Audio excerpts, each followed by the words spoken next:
ഷെയ്ഖ് അബ്ദുൽ വഹാബ് അൽ ഷൈബി വിശുദ്ധ കബയുടെ പുതിയ താക്കോൽ സൂക്ഷിപ്പുകാരൻ. കഴിഞ്ഞ ദിവസം മക്കയിൽ നടന്ന ചടങ്ങിൽ കബയുടെ താക്കോൽ പുതിയ പരിപാലകനെ ഏൽപ്പിച്ചു.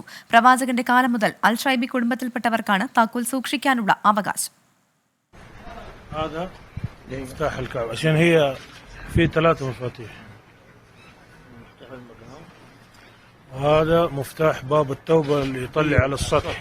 വിശുദ്ധ കാബയുടെ താക്കോൽ സൂക്ഷിപ്പുകാരനായിരുന്ന ഷെയ്ഖ് സാലിഹ് അൽ ഷൈബിയുടെ മരണത്തെ തുടർന്നാണ് കുടുംബ പരമ്പരയിലെ പുതിയ വ്യക്തിയെ താക്കോൽ ഏൽപ്പിച്ചത്. കുടുംബത്തിലെ മുതിർന്ന അംഗമായ ഷെയ്ഖ് അബ്ദുൽ വഹാബ് ബിൻ സൈനുൽ ആബിദീനാണ് പുതിയ താക്കോൽ സൂക്ഷിപ്പുകാരൻ.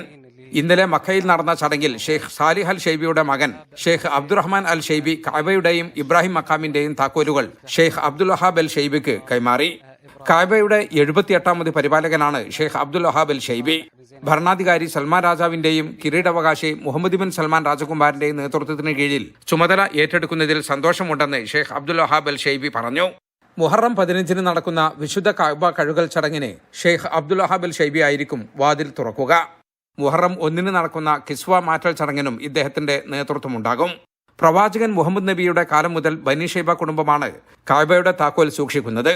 മക്ക കീഴടക്കിയ ശേഷം പ്രവാചകൻ തന്നെയാണ് കഅബയുടെ താക്കോൽ ബനി ഷൈബ കുടുംബത്തിലെ ഉസ്മാൻ ബിൻ തോൽഹയെ ഏൽപ്പിച്ചത്. അദ്ദേഹത്തിന്റെ പരമ്പരയിൽപ്പെട്ടവരാണ് ഇന്നും ഇത് സൂക്ഷിച്ചു വരുന്നത്.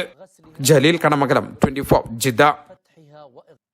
ലോകത്തെവിടെയായാലും ഏത് സമയത്തും 24 വാർത്തകളും ഓഗ്മെന്റഡ് റിയാലിറ്റി പാക്കേജുകളും എക്സ്പ്ലെയിനറുകളും വിശദമായി കാണാൻ ഞങ്ങളുടെ യൂട്യൂബ് ചാനൽ നിങ്ങൾക്ക് സബ്സ്ക്രൈബ് ചെയ്യാം.